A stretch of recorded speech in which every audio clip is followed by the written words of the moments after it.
Hadirin yang saya hormati, Quran itu imam, kita ini makmum. Saya mau tanya, imam ikut makmum apa makmum ikut imam? Imam ikut makmum apa makmum ikut imam? Makmum ikut imam apa imam ikut makmum? Makmum ikut imam. Kalau Quran imam dan kita makmum, kita ikut Quran, jangan Quran diminta ikut kita. Imam ruku, kita ruku. Imam sujud, kita sujud. Imam i'tidal, kita i'tidal. Ke barat kata Quran, ke barat kita berangkat. Ke timur kata Quran, ke timur kita menuju. Halal kata Quran, ambil. Haram menurut Quran, tinggalkan. Kalau dia imam dan kita adalah makmum, mari berimam kepada Al-Quranul Karim. Hadirin yang saya cintai, memasuki kehidupan Al-Quran sebagai makmum dan kita sebagai imam. Jika Quran adalah imam dan kita adalah makmum, maka konsekuensinya makmum harus ikut imam, bukan imam yang ikut makmum. Hadirin yang saya hormati, kitab suci kita, imam kita, pedoman utama dalam melaksanakan berbagai kegiatan hidup. Pertama, ia berisi akidah yang tujuannya menyelamatkan manusia dari ketergantungan kepada benda, menyelamatkan manusia dari kemusyrikan, baik syirik yang jali maupun syirik yang khafi. Hadirin yang saya hormati, syirik jali itu syirik terang-terangan, nyata-nyata menyembah berhala, nyata-nyata meyakini Tuhan lebih dari satu. Kalau gitu insya Allah kita aman. Tapi ada syirik khafi, syirik yang tersembunyi, menjadikan yang selain Allah sebagai tujuan akhir dari seluruh kegiatan hidup. Itu syirik khafi. Saya sejak pakai gesper ini, jangan anak gadis, nenek-nenek ngelihat saya lemes. Gesper. Saya sejak pakai cincin ini, rezeki lancar. Cincin ini sejak ada perkutut di rumah ini, bisnis bagus. Perkutut. Hadirin yang saya hormati, kalau pangkat lebih kita utamakan dari Allah, itulah berhala kita. Kalau komputer lebih kita kagumi dari Allah, itulah berhala kita. Kalau ilmu lebih kita kagumi daripada Allah, itulah berhala kita. Hadirin yang saya hormati, Quran membebaskan manusia dari ketergantungan kepada benda, membersihkan keyakinan, meluruskan tauhid dengan konsep akidah. Lalu sisi yang kedua, syariat untuk mengatur kehidupan sesama manusia. Selama ini kalau mendengar syariat, yang terbayang oleh kita kan yang serem-serem, dan memang diopinikan sedemikian rupa. Hadirin yang saya hormati, padahal watak syariat itu pertama, semua manusia sama dalam berhadapan dengan hukum Allah. Semua manusia sama. Bukankah ini yang kita perjuangkan dengan tuntutan keadilan? Supaya di republik ini jangan ada yang kebal hukum, supaya di republik ini hukum jangan seperti pisau, tajam ke bawah tapi tumpul ke atas. Supaya di republik ini jangan ada warga negara kelas 1. Syariat mengajarkan al-musawat bainan nas fi takalifil ahkam. Semua manusia sama dalam berhadapan dengan hukum Allah. Hadirin yang saya hormati, begitulah kadang-kadang kita baca Quran, ayatnya yang keras, kesannya Islam itu sangar, Islam itu sadis, Islam itu perang. Di sisi lain ada yang adem, sejuk, lalu lahir generasi feminim. Buat saya yang terpenting semua kita perlu. Rasul mengajarkan jangan lemah nanti kau diinjak orang, tapi jangan keras nanti kau dipatahkan orang. Hadirin yang saya hormati, lalu syariat juga punya tadrij fit tasri', tahapan dalam melaksanakan syariat. Orang lain mau puji atau tidak bukan soal, orang lain mau dengar atau tidak bukan soal. Ini urusan saya dengan Allah. Dari ibadah sirri seperti ini terbentuk keikhlasan, dan itu penting. Marilah hidup dengan ikhlas, beramal ikhlas. Saya menyantuni yatim bukan karena disorot TV, bukan karena masuk majalah, bukan karena dimuat koran, karena Allah. Hadirin yang saya hormati, menerima jabatan ikhlas, ini amanah dari Allah. Jabatan adalah alat untuk mengabdi, bukan cuma alat yang melahirkan kekuasaan dan fasilitas. Kalau kekuasaan dianggap sebagai fasilitas dan kekuasaan, maka yang lahir tentu akhirnya maling-maling baru, yang lahir rampok-rampok baru, yang lahir rampok-rampok baru, yang dikuras ya harta negara. Hadirin yang saya hormati, ikhlas menerima jabatan dengan keyakinan ini amanah Allah, amanah akan dimintakan pertanggungan jawab. Ini alat untuk berbuat baik, ini alat untuk mengabdi. Kalau cuma digambarkan kekuasaan jabatan sebagai kekuasaan dan fasilitas, itu yang lalu banyak melahirkan rampok-rampok baru. Betul? Iya, kalau jabatan kan gajiannya jelas. Anggota DPR gajinya jelas, menteri gajinya jelas, presiden, wakil presiden gajinya jelas. Tetapi ketika fasilitas dan kekuasaan banyak memberikan hasil, jangan heran lalu muncul penjarahan terhadap kekayaan-kekayaan yang justru merupakan milik rakyat. Ikhlas dalam menerima jabatan, ikhlas dalam berbuat, ikhlas dalam beramal. Hadirin yang saya hormati, lalu yang kedua jujur. Tadi siang saudara sholat zuhur apa tidak? Sholat. Yang sholat? Ya enggak, ya enggak.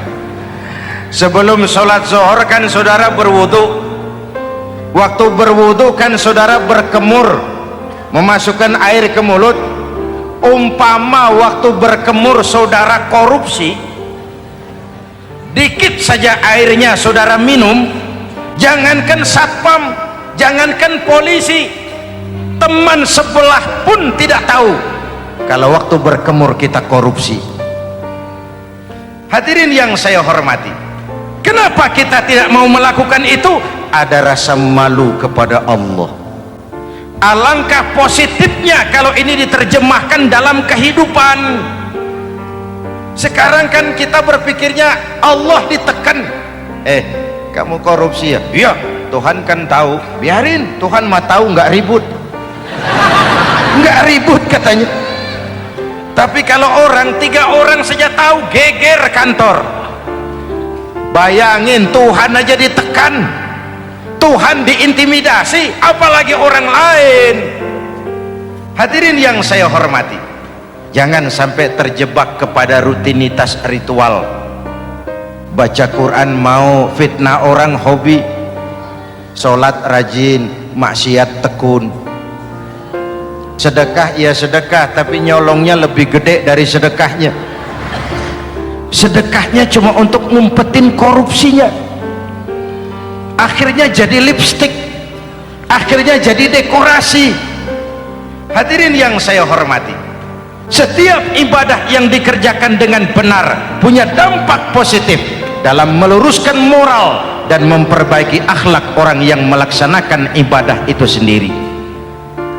Hadirin yang saya hormati, semua kita, kecil atau besar, sengaja atau tidak, khilaf atau terpaksa, pasti punya yang namanya dosa. Di sini semua yang hadir nih, include saya, apa ada yang tidak punya dosa? Ayo, jujur. Apa ada di antara kita di sini yang nggak punya salah? Apa ada yang nggak punya dosa?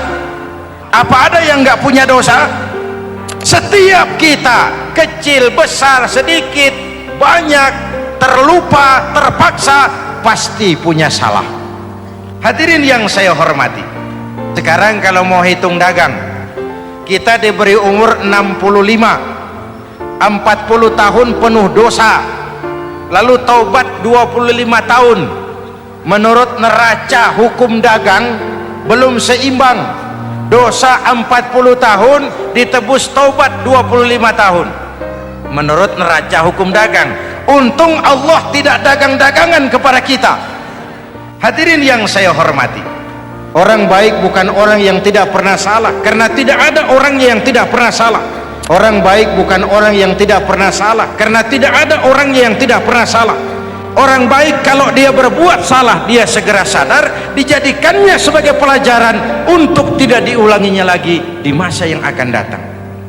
Maka Nabi berpesan, tuba liman syaghalahu aibuhu an uyubin nas. Beruntung benar orang yang kekurangan dirinya menyebabkan dia sibuk sampai tidak sempat mencari-cari kekurangan orang lain. Hadirin yang saya hormati, tapi celaka benar orang yang terlalu sibuk mencari-cari kekurangan orang lain sampai lupa dengan kekurangan dirinya sendiri. Hadirin yang saya hormati, hidup ini kan permainan. Ada yang sekarang ini main sebagai pedagang, main sebagai pejabat, main sebagai pengusaha, main sebagai seniman. Hidup ini permainan. Hidup ini permainan. Ini cuma permainan. Ini cuma permainan. Senarionya sudah ditetapkan oleh sang sutradara Allah Azza wa Jalla. Ini permainan saja. Hadirin yang saya hormati, maka bermainlah sesuai dengan aturan main, karena hidup memang permainan. Tapi jangan main-main. Walaupun ini permainan, bermainlah dengan benar. Jangan main-main. Kalau main-main, kalah. Hadirin yang saya hormati, bulu tangkis permainan, main-main, kalah. Sepak bola permainan, main-main, kalah. Hidup ini permainan, main dengan benar, main sesuai dengan aturan main-main, kalah.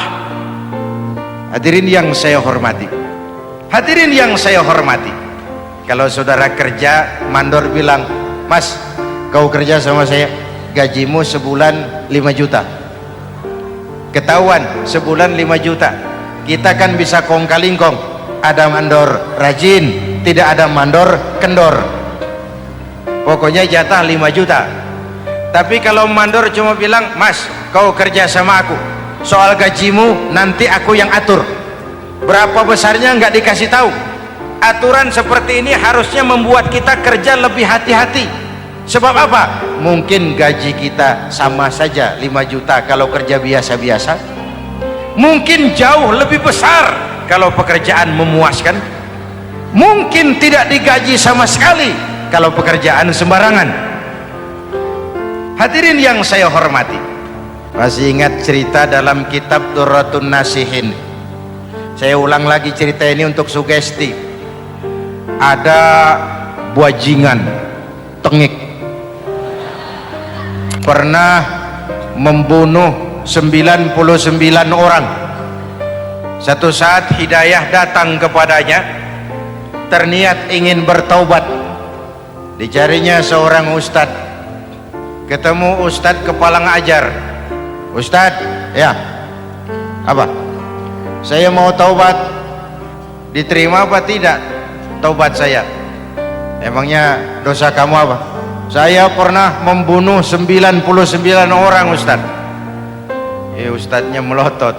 Wih, banyak amat. Nggak segampang itu nyawa hak prerogatif Allah. Cuma Allah yang berhak ngambil. Membunuh tanpa alasan yang benar, dosa besar. Dosamu kelewat banyak, Mas. Nggak bisa. Dia ponis lebih dulu kayak surga milik bapak moyangnya.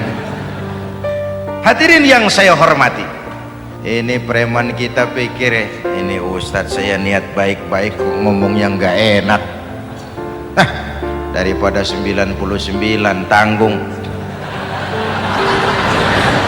saya lempengin aja nih urusan dah. Dibabat lagi Ustadz, tamat, selesai, pas, cepet. Niat taubatnya masih terus, dia mengembara sampai ketemu seorang ustadz yang bijak. Waalaikumsalam Ustadz. Assalam. Ada apa? Ustadz saya mau taubat, diterima apa enggak sih? Oh, sebelum mentari terbit dari sebelah barat, sebelum nafasmu sampai di tenggorokan, Allah akan menerima taubatmu. Boleh jadi dosamu besar, tapi ampunan Allah lebih besar dari dosamu. Begitu Ustaz. Iya. Hadirin yang saya hormati, cuman ngomong-ngomong dosamu apa sih? Ustaz saya sih tadinya cuma bunuh 99 orang. Terus ada Ustaz ngomongnya nggak enak, jadi saya cukupin 100. Oh, taubatmu diterima asal benar-benar. Cuma begini saja, kampungmu kampung brengsek tuh, lingkunganmu nggak sehat. Kalau kau pulang ke sana lagi, niat taubatmu bisa lentur dan luntur. Kamu pindah saja, hijrah ke kampung lain yang lebih baik. Baik Ustaz, terima kasih. Wah, ngepak koper, pindah. Hadirin yang saya hormati, belum sampai ke kampung yang dituju, ajal datang merenggut nyawa. Ketika roh keluar dari jasad, ini malaikat rahmah dengan malaikat azab rebutan. Kata malaikat rahmah, ini jatah saya, orang ini sudah taubat, tempatnya di surga. Kata malaikat azab, nanti dulu, taubat si taubat 100 bagaimana urusannya? Taubat si taubat 100 bagaimana urusannya? Hadirin yang saya hormati, akhirnya Allah mengutus malaikat Jibril, kau adili. Kata Jibril, ukur sajalah mana yang lebih dekat, kampung yang dituju atau kampung yang ditinggalkan. Ketika diukur, kampung yang dituju lebih dekat dari kampung yang ditinggalkan. Kata Jibril, dia jatah malaikat rahmah, taubatnya diterima Allah. Nah, kalau mendengar riwayat seperti ini, jangan diartikan bahwa untuk taubat mesti membunuh 100 orang. Ini harus diartikan bagaimanapun besar dosa dan kesalahan yang kita lakukan, jangan putus asa dari rahmat Allah. Sebaliknya, bagaimanapun banyak kebaikan yang kita kerjakan, jangan puas hati dan sombong diri. Kita belum tahu akhir perjalanan hidup ini. Hadirin yang saya hormati, kita hanya berbuat dan berbuat. Kepastian itu haknya Allah. Ada yang masuk neraka karena menyiksa kucing, ada yang masuk surga walaupun sudah membunuh 100 orang. Hadirin yang saya hormati, bahkan kalau nanti saudara di surga ketemu orang-orang soleh, saudara nggak usah kaget, itu memang tempatnya di surga. Saudara akan kaget nanti kalau di surga ketemu pelacur masuk surga. Penasaran, saudara samperin, Mbak Yu, ya Mas, sampean ada di sini, apa Allah nggak salah wesel ini? Iya Mas, saya ini ada di surga sini. Padahal waktu di dunia dulu saya ini siapa Mas tahu kan? Mas juga langganan kan waktu itu.